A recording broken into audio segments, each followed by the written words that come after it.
L'objectif de Honorine Adom, bien sûr, et ça, c'est pour recevoir le révérend pasteur Victor Kwasi. Bonjour et bienvenue. Bonjour Blessing.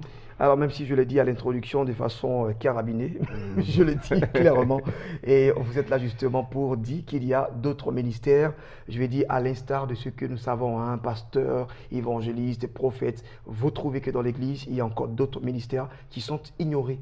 Absolument, absolument. Il faudrait que nous puissions mettre un peu la lumière sur ces choses. Il n'y a pas que des apôtres, des pasteurs, des prophètes, des évangélistes dans une église.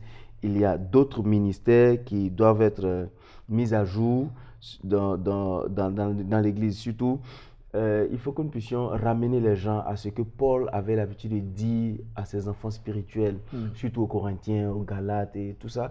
Il les encourageait à chacun à son niveau à travailler pour le Seigneur, selon la grâce qu'il avait reçue de Dieu. Et les apôtres étaient là à un moment et ils ont trouvé que être administrateur des choses courantes de l'Église et se consacrer au ministère, à la prédication, à la prière, à la prédication, allait les épuiser. Ils ont dit, il faut qu'on établisse des gens qui soient capables de gérer cette dimension pour qu'eux, ils puissent se consacrer à la prière et à la parole. Et donc, quand Paul parle à ses enfants dans 1 Corinthiens chapitre 12, nous allons d'abord aller au verset 29, il dit, tous sont-ils apôtres? Est-ce qu'on peut répondre? Tous sont-ils prophètes? Tous sont-ils docteurs? Tous ont-ils le don de miracle? Tous ont-ils le don de guérison? Tous parlent-ils en langue? J'aimerais faire une parenthèse sur cette question. Tous parlent-ils en langue? Aujourd'hui, nous avons l'impression, le chrétien a l'impression que quand il ne parle pas en langue, c'est qu'il n'a pas le Saint-Esprit. L'un des signes de la présence du Saint-Esprit dans la vie de quelqu'un, ce n'est pas forcément le parler en langue, c'est la transformation correcte de la mentalité et de la vie de cette personne. Parce que des gens parlent en langue, mais ils ne sont pas transformés. Ils sont encore orgueilleux, ils sont encore fornicateurs, ils sont encore dans certains vices.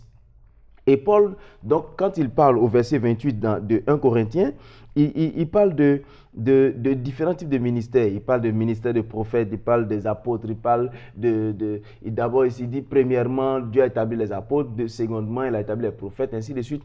J'aimerais aussi dire qu'en fait, ce n'est pas un classement que Paul a fait. Ce n'est pas un classement pour dire l'apôtre est plus grand que le pasteur est plus grand que... Aujourd'hui, chacun dans le ministère cherche la grandeur. En réalité, il n'y a pas de grandeur, il n'y a que des dons que Dieu donne aux gens. Et il continue, il dit, Dieu a donné des dons de gouverner. C'est-à-dire, il y a des dons de gouverner. Certaines versions disent les dons de diriger. Il y a des gens qui sont capables de diriger. C'est des leaders nés en fait. Voilà. Et ils sont leaders. Et eux, ils ont la capacité d'administrer les choses, de conduire. En fait, il faut que les gens comprennent qu'il n'y a pas de complexe à ne pas pouvoir prophétiser, ne pas pouvoir guérir des gens. Tous ne guérissent pas les gens, tous ne prophétisent pas, tous ne sont pas pasteurs ou tous ne sont pas apôtres. Mais il y a des gens qui ont des ministères, certains appellent ça les ministères d'aide.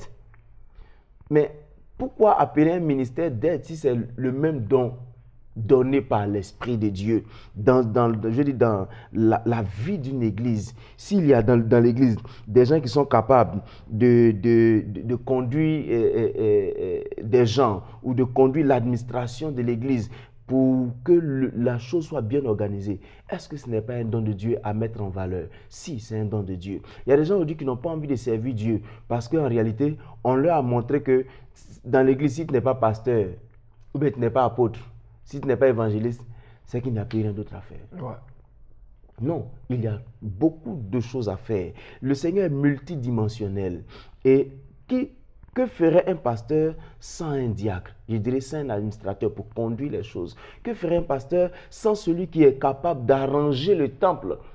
Que serait un pasteur sans celui qui est capable de diriger un culte, de gouverner un culte, je dirais ça comme ça. Moi, j'ai vu un dirigeant de culte dans une des vidéos de Ivan Castano, et il y a aussi un des dirigeants, un des pasteurs qui dirige les cultes bien chez le pasteur Mohamed Sanogo. Quand je vois cet homme en train de diriger les cultes, je dis waouh, il a reçu la grâce de Dieu. Parce que lui, quand il vient, il n'a même pas besoin de parler, tout le monde en adoration. Ce que nous ferons beaucoup d'efforts pour atteindre lui quand il vient. Sa présence seule, son expression seule conduit les gens en adoration. N'est-ce pas un don de Dieu? Yes. Si, c'est un don de Dieu. Quand quelqu'un rend le culte agréable en décorant le temple avec son intelligence, n'est-ce pas un don de Dieu? Si, c'est un don de Dieu.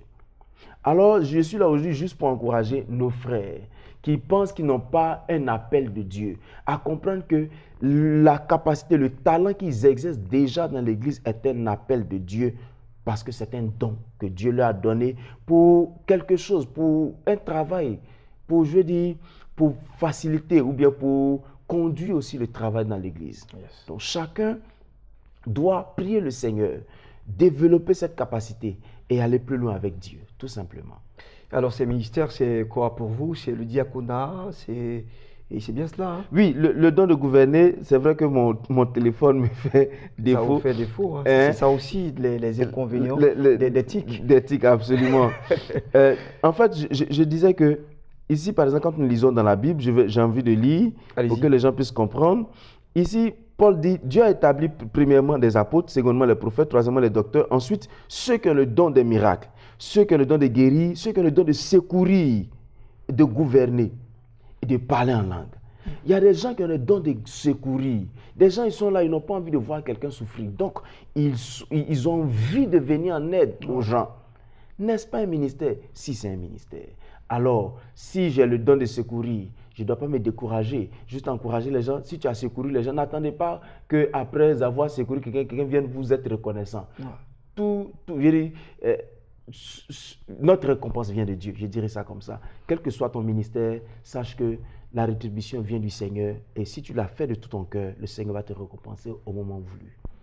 Merci, révérend pasteur Victor Kwasi, qui nous donnait justement ici des encouragements pour certains ministères qui, je le dis, hein, sont parfois mal vus, relégués au dernier plan, et pourtant qui ont tout leur sens, hein, dans le fonctionnement des choses de Dieu. Alors vous avez tout à l'heure donné des exemples et tout ça, ça nous a vraiment aidé. Merci d'être passé pour ce vendredi. Et s'il n'y a pas une actualité courante, imminente, je veux dire, l'actualité elle est la même. Nous sommes en train de nous préparer pour avoir un programme à Iré du 6 au 10 mars. Et je vais inviter tous nos frères qui sont à Didoko, je sais pas si c'est Didoko. Et tous ceux qui sont autour de Iré de venir nous rejoindre du 6 au 10 mars. Nous serons là pour une veillée le vendredi 9 mars à Iré, au foyer des jeunes.